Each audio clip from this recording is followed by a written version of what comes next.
A natureza das funções matemáticas.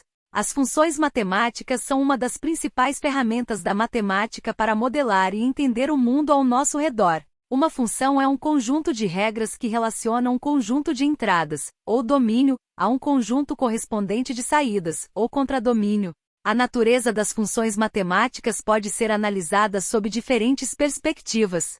Em primeiro lugar, uma função matemática pode ser vista como um modelo abstrato que representa uma relação entre duas quantidades. Essa relação pode ser simples ou complexa, linear ou não linear, contínua ou descontínua. Por exemplo, a função y igual 2x mais 1 é um modelo matemático que relaciona cada valor de x com o valor correspondente de y, de acordo com a regra matemática de multiplicar o valor de x por 2 e depois adicionar 1. Esse modelo pode ser usado para prever ou entender o comportamento de uma grande variedade de fenômenos na vida real, desde a velocidade de um objeto em movimento até o custo de um produto em relação à quantidade produzida.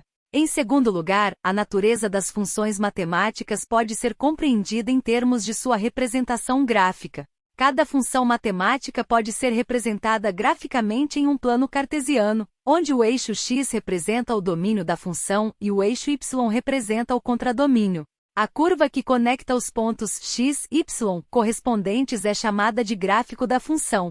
O estudo dos gráficos de funções é um campo da matemática chamado análise gráfica, que pode ajudar a visualizar e compreender o comportamento das funções. Em terceiro lugar, as funções matemáticas podem ser analisadas em termos de suas propriedades e comportamentos. Por exemplo, uma função pode ser crescente ou decrescente, dependendo se os valores da saída aumentam ou diminuem à medida que os valores da entrada aumentam.